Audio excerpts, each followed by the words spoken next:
Welcome to Critterish Cottage. It's night time, and that means, just like every night, we have bedtime stories for the animals. Tonight is no different, and tonight we're going to be reading one of my favourite stories to Fluffy, our tarantula. She's so excited. So tonight we're going to be reading The Spider and the Fly.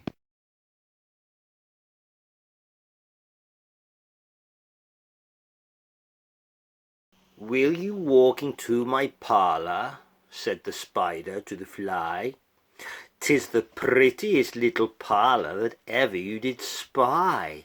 The way into my parlour is up a winding stair, and I have many curious things to show you when you're there."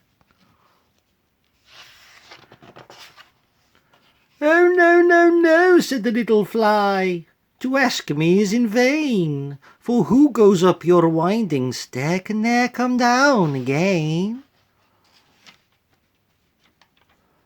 "I'm sure you must be weary, dear, with soaring up so high. Will you rest upon my little bed?" said the spider to the fly.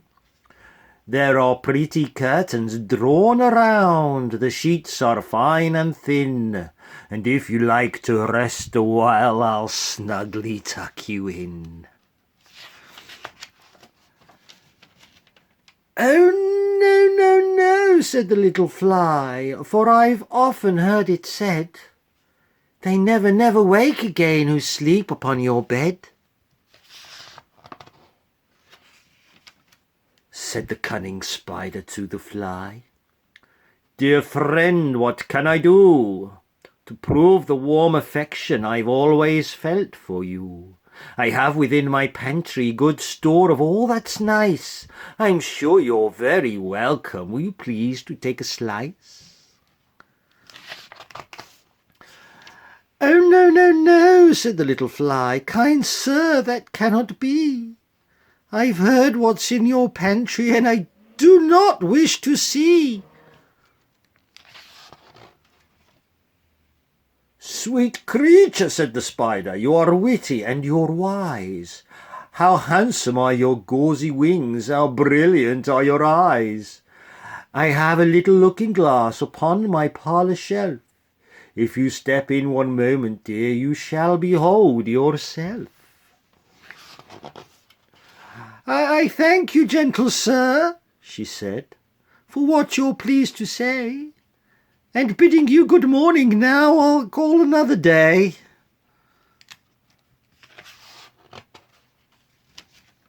The spider turned around about and went into his den, for well he knew the silly fly would soon come back again. So he wove a subtle web in little corners sly, and set his table ready to dine upon the fly. Then he came out to his door again, and merrily did sing, "Come hither, hither, pretty fly, with the pearl and silver wing. Your robes are green and purple, there's a crest upon your head. Your eyes are like the diamond bright, but mine are dull as lead." Alas, alas, how very soon the silly little fly, hearing his wily flattering words, came slowly flitting by. With buzzing wings she hung aloft, then near and nearer drew, thinking only of her brilliant eyes and green and purple hue, thinking only of her crested head, poor foolish thing, at last. Up jumped the cunning spider, and fiercely held her fast.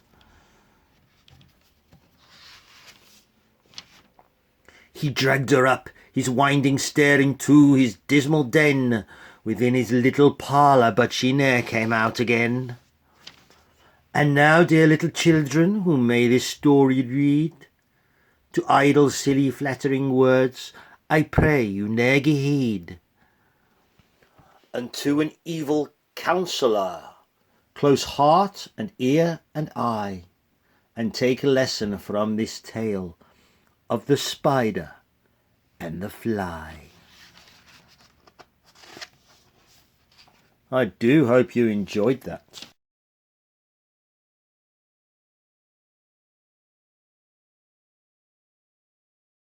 Dearest readers, sorry you had to witness that, but then again, what did you expect from a story about a spider and a fly? Happily ever after?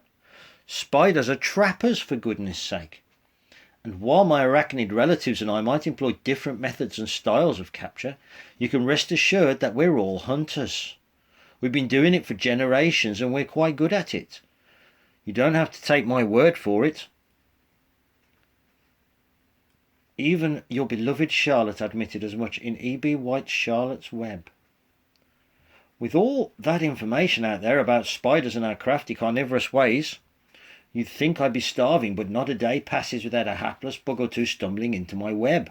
What's a spider to do? To be completely fair, my most recent dinner guest put up a commendable fight, and for an instant I thought I'd lost her. But I am a talented and persistent hunter with many schemes up my sleeves. In her case, I only needed a moment of careless vanity to guide me, and you can see I always get my insect. So, what does all this talk of spiders and traps have to do with you, dear sweet friends? Be advised that spiders are not the only hunters and bugs are not the only victims. Take what has transpired within these pages to heart, or you might well find yourself trapped in some schemer's web. So everybody, say good night to Fluffy, and I shall put her to bed. Good night.